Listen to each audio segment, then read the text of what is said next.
पहले से ही थी, इसीलिए एनएसजी कल मूव कर चुकी थी। उनसे बात की हमारे संवाददाता जितेंद्र बहादुर ने। पठानकोट एयरबेस पर आतंकी हमला हुआ है। इस पूरे मामले में हमारे साथ बातचीत करने के लिए मौजूद हैं केंद्रीय गृह मंत्री राजनाथ सिंह। सर, आतंकी हमला हुआ है, किस तरीके से ऑपरेशन अब चलाया जा रहा है और कितना अभी और चलेगा? नहीं, इसमें ऑपरेशन चल रहा है। हमारे वहाँ पर सेना के जवान और हमारी दूसरी सिक्योरिटी फोर्सेज, पैरामिलिट्री फोर्सेज और साथ ही पंजाब पुलिस ये ऑपरेशन को अंजाम दे रहे हैं। क्या पहले से और मैं कह सकता हूं कि हमारी फोर्सेस को कामयाबी हासिल हो रही है।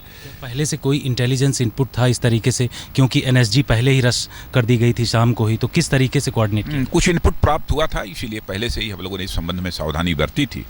और शायद यदि यह सावधानी न बरती गई होती तो कहीं कोई बहुत बड़ी वारदात हो सकती थी। आतंकवादी संगठन जैसे मोहम्मद का हाथ आ रहा है और पता चल रहा है कि आतंकवादियों की संख्या 5 से 7 तक हो सकती है, तो इसको किस तरीके से आप? वैसे पूरे मामले की एनआईए जांच करेगी, लेकिन जैसे मोहम्मद का हाथ होने की संभावना को नकारा नहीं जा सकता। जैसे मोहम्मद वही आतंकवादी संगठन है जिसने पार्लियामेंट में अटैक किया था, इसके अलावा कंधार कांड भी किया था, तो ऐसे आतंकवादी संगठन इनको किस तरीके से इंटेलिजेंस एजेंसीज देख रही हैं? बस इतना ही मैं कहना चाहता हूँ ना, जैसे मोहम्मद के हाथ को हम हाथ होना उसका रूल आउट नहीं किया जा सकता है। और लेकिन इतना मैं देशवासियों को आश्वस्त करना चाहता हूँ कि चाहे जितनी भी बड़ी आतंकवादी वारदात होगी, उसका मुकाबला करने की कुव्वत भारत के अंदर है और मुकाबला करेंगे और कामयाब होंगे। लगातार आप एनएसए के साथ और दूसरे जो ऑफिसर्स हैं होम सेक्रेटरी के साथ मीटिंग ले रहे हैं, बातचीत कर रहे हैं?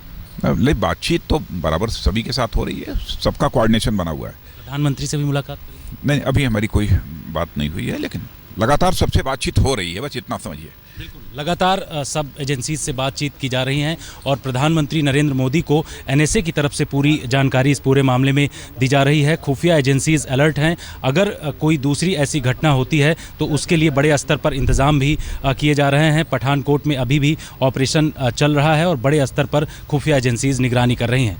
दिल्ली से कैमरामैन राजीव श्रीवास्तव के साथ जितेंद्र सिंह, आज तक।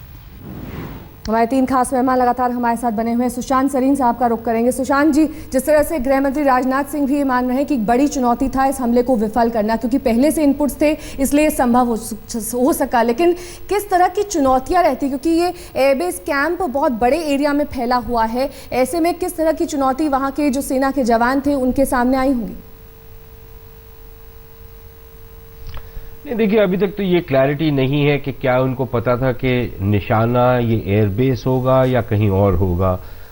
उनके पास जो इन्फॉर्मेशन थी वो भी कितनी स्पेसिफिक थी ये भी हमको नहीं पता। ये अब मुझे तो थोड़ा सा अचंभा होता है कि हमले को हुए सिर्फ 8-10 घंटे 12 घंटे हुए हैं, लेकिन न्यूज़ मीडिया में खुफिया रिपोर्ट्स भी डिस्कस हो रही हैं और तमाम जो जानकारियां थी वो भी डिस्कस हो रही हैं। और फिर अगर उन सबके होते हुए इस तरह का हमला अगर हो जाता है तो फिर सवाल ज़रूर खड़े होते हैं कि भाई ये हो कैसे गया।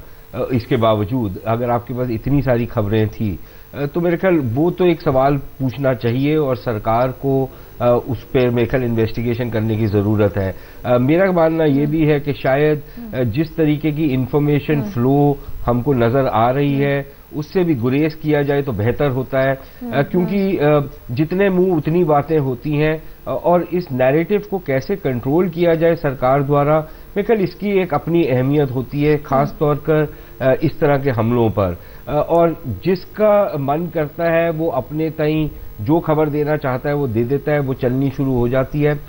मुझे लगता है इससे गुरेज करना चाहिए। जहां तक गृह मंत्री की बात है, अब वो मुकाबला करना अब इशू ये है और मेरे ख्याल वही सरकार के लिए सबसे बड़ा चैलेंज होगा कि मुकाबला अपनी धरती पे करेंगे या दूसरी जगह लेके जाएंगे। जो बातचीत का इनिशिएटिव प्रधानमंत्री ने लिया उसका क्या भविष्य देखते हैं आप? क्योंकि इस तरह के जब हमले हो जाते हैं कहीं ना कहीं कौमा लग जाता है एक वार्ता पर, क्योंकि पिछली बार जब हमने देखा 26/11 पर भी जवाब पाकिस्तान से मांगा गया, तब भी कोई जवाब नहीं मिला, ना कोई कार्रवाई की गई, ना उन्होंने ये माना कि उनके जो यहाँ पर 10 आतंकी दाखिल हुए थे वो पाकिस्तान के ही थे। तो अब क्या भविष्य है? देखिए, पाकिस्तान के साथ निरंतर यही रहेगा, एक कदम आगे और 2 कदम पीछे। जी, एक कदम आगे गए हम तो 1 कदम से ज़्यादा भी आगे गए हम लाहौर में, और उसका नतीजा यही निकला है। लेकिन एक और बहुत ही महत्वपूर्ण मुद्दा ये है, हमें क्यों मालूम नहीं था कि जैश ए मोहम्मद पर निगरानी रखना है? गलती की जैश ए मोहम्मद के बारे में, और हमने, हमारी कमजोरी थी कंदाहार के हाईजैकिंग के समय में, क्यों हमने मौलाना मसूद अजहर का रिहा किया? क्यों हमने दूसरे आतंकवादियों को, सब इसमें शामिल हैं। इसके पीछे किसका दिल है? मौलाना मसूद अजहर का। वो रहते हैं भावलपुर में, संदेश मैसेजेस जा रहे हैं भावलपुर को।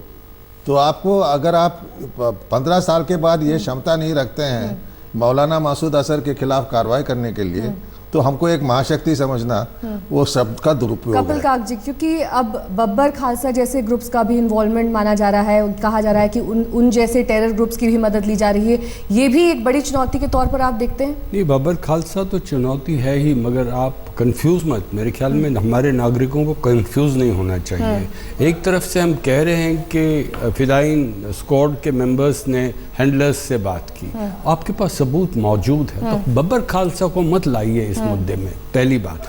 दूसरी बात है कि दबाव पड़ा है नवाज शरीफ और रहील शरीफ पर दबाव नहीं पड़ा है, दबाव भारत प्रधानमंत्री के ऊपर पड़ा है, अंतर्राष्ट्रीय समुदाय के सारे नेतृत्व, जैसे सबसे ज़्यादा बराक ओबामा हैं, तो इसीलिए उन्होंने ये रास्ता संभाला है।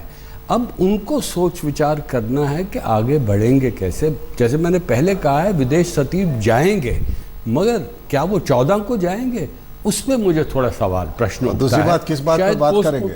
पोस्टपोन होगा शायद, मगर सबसे बड़ी बात तो ये है, जो महत्वपूर्ण बात ये है कि अभी ये प्रश्न उठाया गया है कि नोटिस थी, इसमें कोई शक नहीं था पठानकोट एयरबेस को